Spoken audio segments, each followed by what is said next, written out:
Hi folks, welcome back to the Hoard. I'm about to wrap it up for the day. So, welcome to Sunday. Come on, focus. I have to say I'm tired. I was like a man possessed.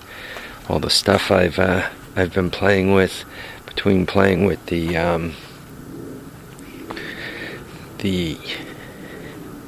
Foreman 350 and then cutting down trees, cutting them up, splitting them.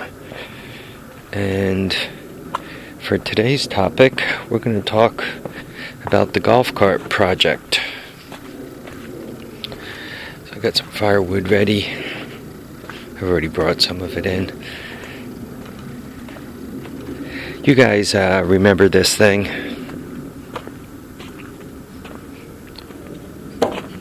This is what year is this rat? This is a 1988 EZGO. It started out as an electric guy,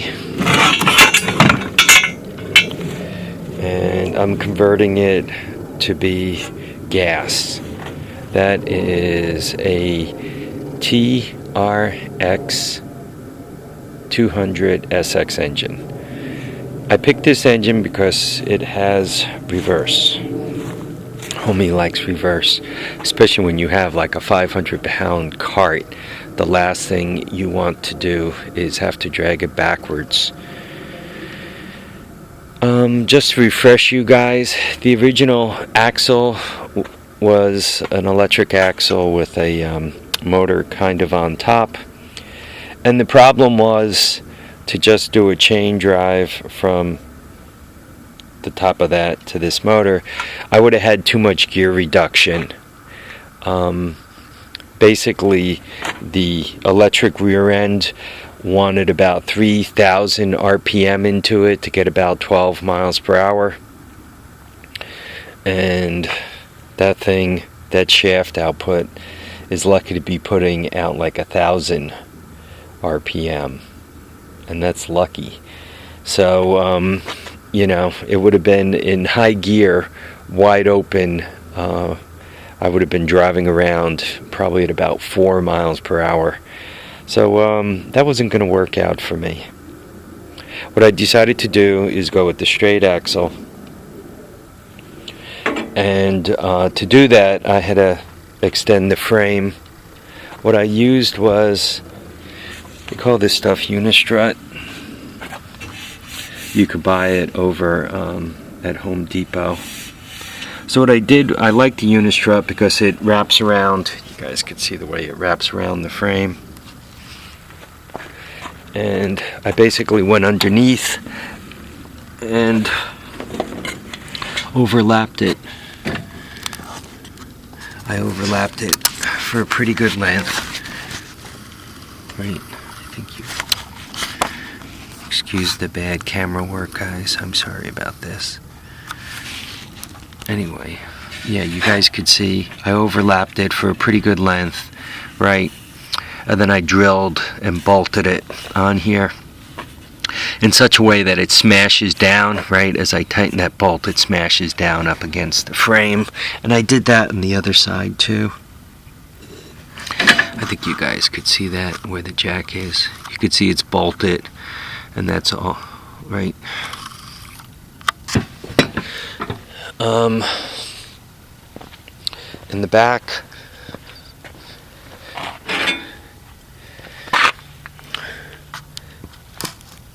you guys could see they don't quite match up. This isn't quite long enough, so I kind of hollowed out this piece, right, and set it up.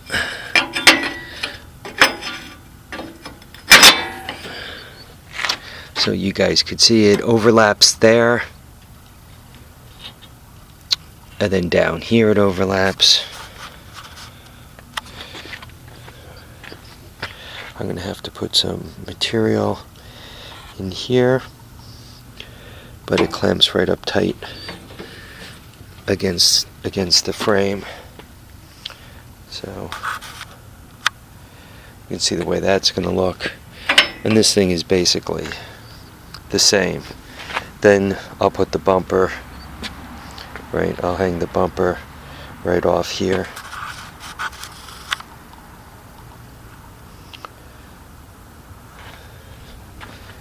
Right, we'll hang the bumper right across the back.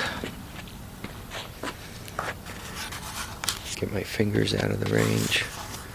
I think you guys could see the two of them, right? That one there and that one there, right? The two rails. So I got this thing moving.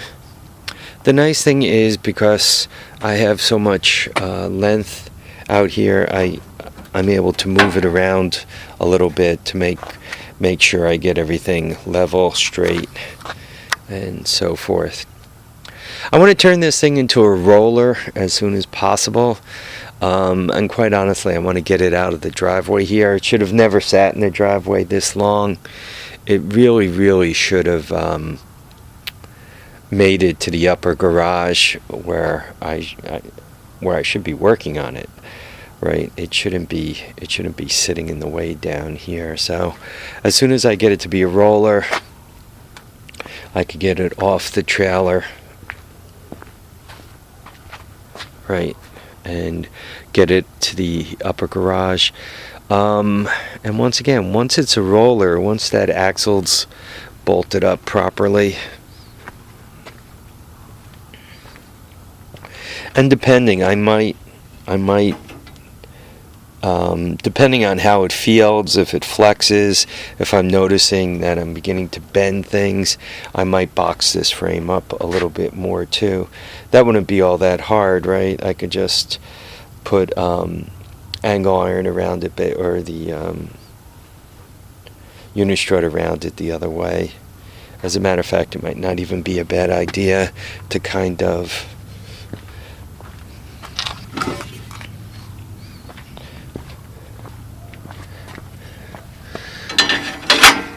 double Uni Strutted in the back. Maybe as a matter of fact, maybe for the entire length, I have plenty of Uni Strut. Maybe what I'll do, you know what do you guys think? You think I should double it up like that? Be easy enough. The looks like the holds, I could probably get a bolt right through there anyway, and or even if I have to elongate either the hole on the top or the bottom, or both just slightly. But I think it'd be a good idea to double up the Uni Strut like that and go once again right from the back all the way to the front. I think that'll firm it up pretty good. Obviously I have no back suspension on this thing. Part of the problem when you're putting a cart together, you can either put the engine and rear end all on a moving piece such that it moves together. That way you won't be changing the length of the chain, so to speak, right? As the wheels go up, you don't want them to tighten up on the chain, or once again, as the wheels go up, if the engine's high, as the wheels go up, it might loosen the chain if the engine's high and the wheels are low. Unless, once again, this has to be the center of the circle such that as you go up and down, the radius doesn't change. And I'm not that good when it comes to fabrication. Maybe in the future I'll become that good, but at the moment I'm not that good, so I didn't want to risk it. I just as soon set this up, and perhaps I'm going to start out with golf cart tires, because I have them and they hold air and they're all happy. But probably as time passes, I'm going to end up with something a bit more balloony, like these, right? And with those, they'll absorb a couple of inches worth of shock in the back. And the front, I left the suspension intact, right? but the suspension is leaf spring. Right, I think you guys could kind of see the leaf springs across the front there. And this thing was meant to have, I don't know, 6-volt batteries, right? This was 36 volts. A 6-volt battery, I don't know, major part of 100 pounds, plus two 200-pounders in the front, right? It really, so that suspension is going to be pretty righteous. It's not really going to be much suspension. Really, the whole cart isn't really going to have all that much suspension. When it comes to back sprocket, I think for some reason I'm remembering these things to be 36 tooth, or it was going to be a 36 tooth or something like that. And I bought the biggest one I could find, which was a 44 tooth, right? So I went 44 tooth in the back. So that should cut down the speed a little bit. I think a TRX200SX wide open is good for, I don't know, 35 or so. I mean, I'm talking stock, right? I'm not doing anything special with the motors.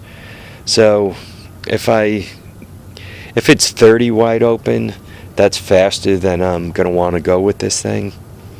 And hopefully it'll have enough low-end torque, especially with these little golf tires. Well, if with these golf cart tires on it, right? They're smaller than the OEM tires, a good bit smaller. The 200SX has 22, 11, has 22, 11 10s on it, 22, 11 8s on it, and so these golf cart tires are quite a bit smaller. What are these things? 18s. So that knocks 4 inches. When I start out with this, that knocks 4 inches, which is quite a bit off the circumference. So that'll slow me down. So anyhow, I just wanted to show you guys this project is not dead. So my 1988 Electric EZGO to Honda TRX200SX conversion continues. I'm calling this a UTV, utility terrain vehicle.